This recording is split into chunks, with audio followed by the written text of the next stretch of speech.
Welcome back to another recap of Smackdown. Smackdown just finished. It was a okay Smackdown.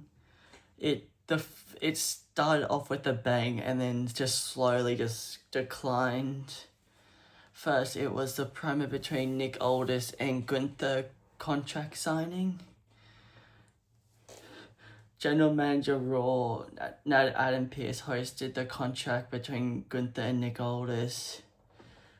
Nicholas confirmed that he was terminally stepping down as SmackDown general manager to face Gunther at SummerSlam. Gunther claimed Nick Aldis was jealous. He never achieved the same level of success. Aldis said he had nothing to lose, promised to expose Gunther. And then a brawl happened. Nick Aldis was ahead, putting a beating on Gunther, and then Adam Pearce distracted him, and then Gunther low blowed Nick Aldis, and then put him through the table. I'm looking forward to this match. Who I think will win? I think it will be Gunther, but I think Gunther just has gone down in level. So he retired 3 people and just declined down. So I would love to see Nick Aldis win, and then Sami Zayn and Nick Aldis have a feud, and then a triple threat altogether, because Nick Aldis also costed Sami Zayn a triple threat with all them. And a backstage promo where Sami Zayn demands an opportunity. Sami Zayn confronted Adam Pearce and explained about being pushed out of the WWE Championship picture.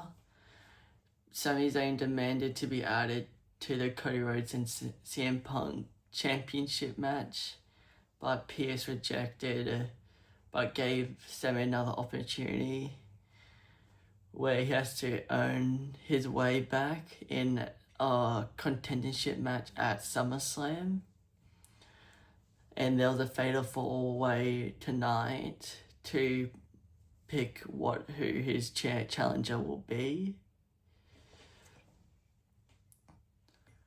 So yeah, I think if what I want is Sami Zayn to win, and then Johnny Gargano to stop planking, and Johnny Gargano and Candice join Sami Zayn, and they all start a faction, people who the managers don't really like that faction, and they just get a huge push. I would love to see Johnny and Sami get a huge push. And then the first match was a great match. It was a Brie Bella and Lainey Reed match. Paige accomplished Brie Bella while Fatal Influence came out with Lainey Reed. Fatal Influence repeatedly attempted to distract Brie Bella and tried to attack her in the match while the ref wasn't looking. But Brie Bella overcame the interference and defeated Lainey Reed. This match was okay. There were some slip-ups, some botches, but most of this match ran smoothly. And then after this match, Fatal Influence attacked Brie Bella and Paige. And then a surprise returned, and Nikki Bella came back, clearing out Fatal Influence, and then making an announcement to them saying saying, we'll go face you in a 6-women's tag team match. Fatal Influence versus Nikki Paige and Brie Bella. Yeah, what I think will happen, I want Fatal Influence to win, and then because Nikki and Paige will like argue or like may like Nikki will like turn on Paige, like costing the match, and then Fatal Influence will move on, and then Nikki and Paige will have a feud, and then eventually Paige will do a solo run, and Bella Twins can get back into the tag team picture.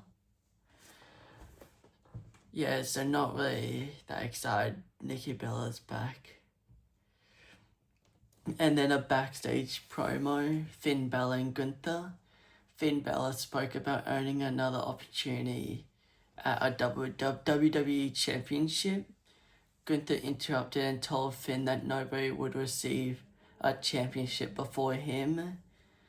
But Finn Balor refused to hear him and started to prepare for a fatal 4-way. Nothing much. But I would love to see a Finn Balor and Gunther feud, a couple matches. I feel like that will just be amazing. Like that, I feel like they'll have great chemistry together. Yeah. And then another backstage promo, Royce Keys, LA Knight, and Solo Sikoa. Royce Keys said he was focused on winning the main event and earning a championship opportunity. Solo Sikoa reminded Royce that he also needed to remain focused on the bloodline. And LA Knight said the bloodline can never be trusted because they always interfere in every match. Yeah, I'm like not that excited. I hope this happens for the bloodline and versus Royce Keys, LA Knight and Solo Sikoa 6-man tag team match. I kind of want Zilla Fatu to get involved, and then like kind of like side on Solo side. So now Jacob is like in between to go with his tag team partner, and then we'll get like a Jacob Zilla like feud, I hope.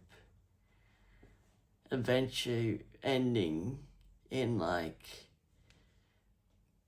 maybe like Jacob Fatu like apologizing and joining Zilla so they can tag team again. Would be sick. And then another backstage promo with Tiffany Stratton, Chelsea Green, and Blake Monroe. Chelsea Green was speaking confidently about her qualifying match with Tiffany and Chelsea were hyping each other up for a match, and then Chelsea left, and then Tiffany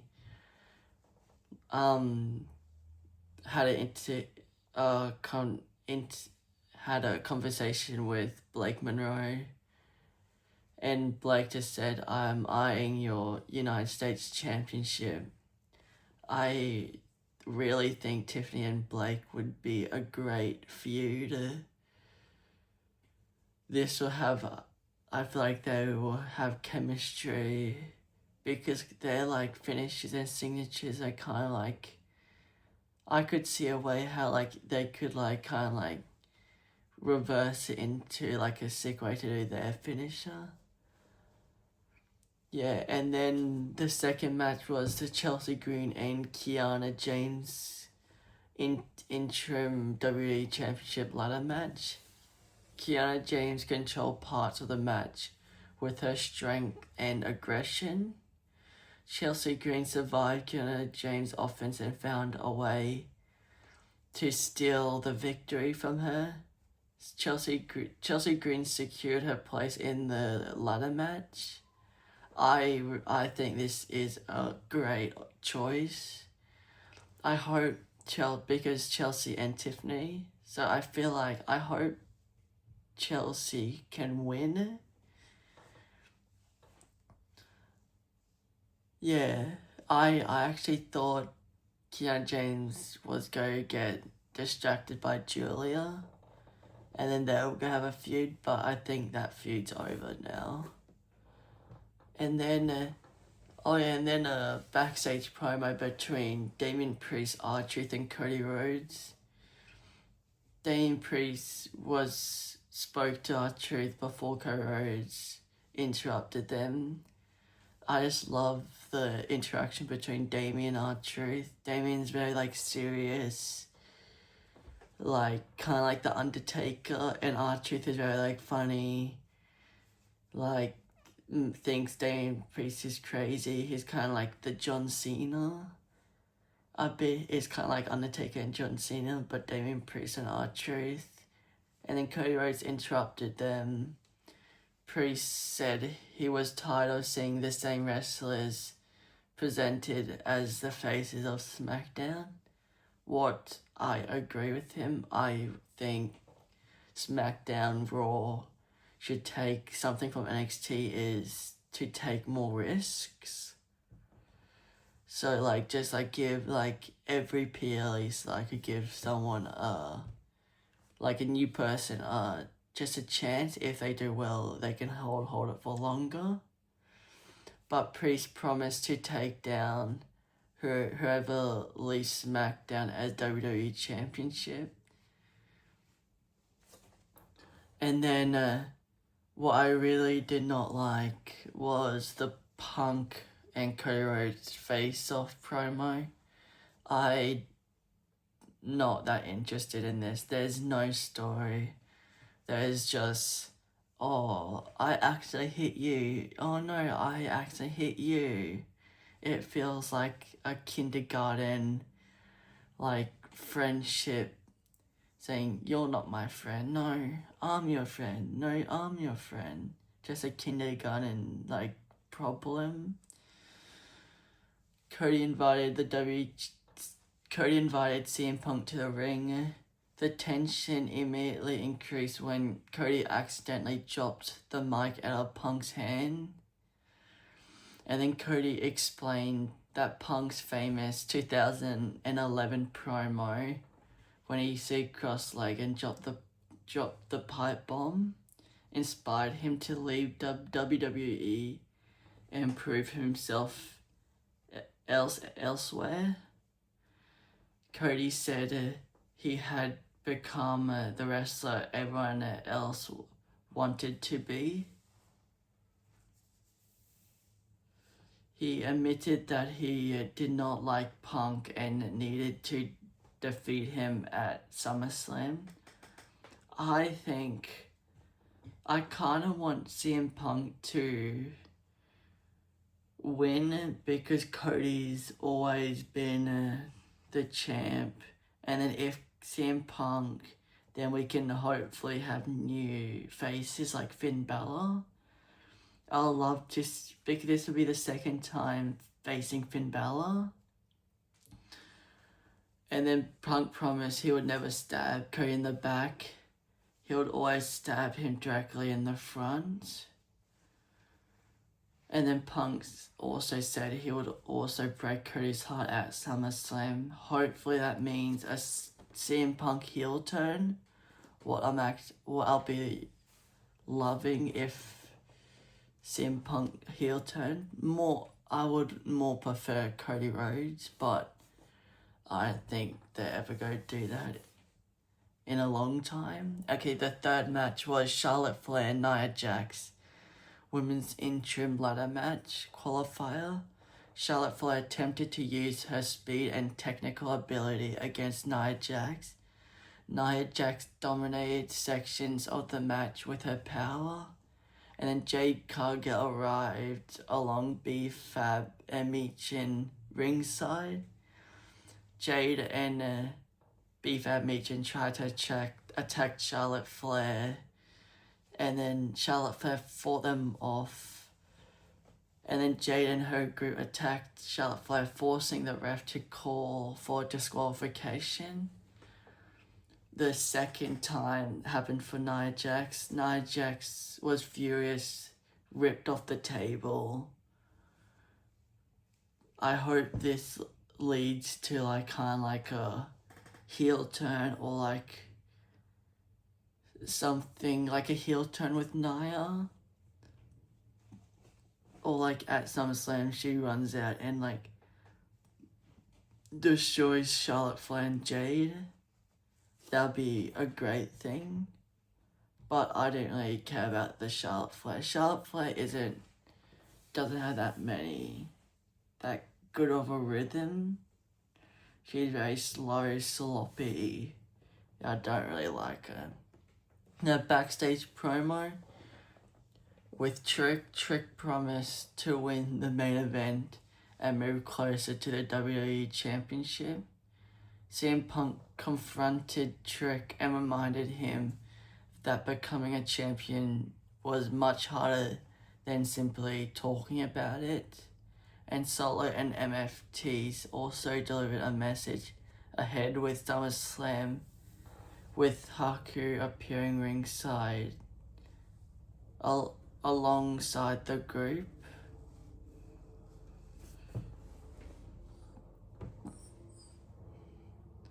The main event was Finn Balor, Damian Priest, Trick Williams, and Royce Keys in a Fatal 4-Way qualifying match to see who will face Finn Balor. All four wrestlers fought for a chance to face Finn Balor at SummerSlam. Priest used his power and targeted everyone in his path. I actually liked at the beginning there was Finn Balor and Priest was staring at each other. So they actually showed the Judgment Day past. What I actually liked. And then Trick really impressed his in-ring, was impressive with his in-ring in the Fatal 4-Way. And then Royce Keys attempted to prove that he could succeed without help from the Bloodline. But Solo Sikoa started to come out, and then Jimmy, and then LA Knight and Solo, they brought them to the back, took them away, and then Royce Keys was about to win. And then Jacob pulled him out. So after SummerSlam, after this 6-way Fatal 4-Way, I think would be great is Royce Keys versus Jacob as a feud. This would hit. I think it would be like a big pop. Yeah, so Royce Keys loses, and then Finn Balor used his experience and waited for the perfect opportunity. Finn Balor eventually scored the victory and earned the SummerSlam match against Sami Zayn. I really like this. I hope we can get a Finn Balor push soon.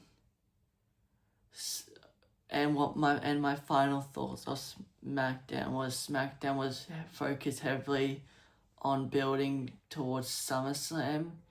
The biggest moments were Nick Aldis giving up the general manager position, Nikki Bella's surprise return, the personal confrontation between Cody Rhodes and CM Punk, what I didn't really like, and Finn Balor earning another major championship opportunity. Let me know what's your favourite moment from SmackDown in the comments. And don't forget to like and subscribe down below. Other than that, I'm out. And thanks for watching, everyone. Peace.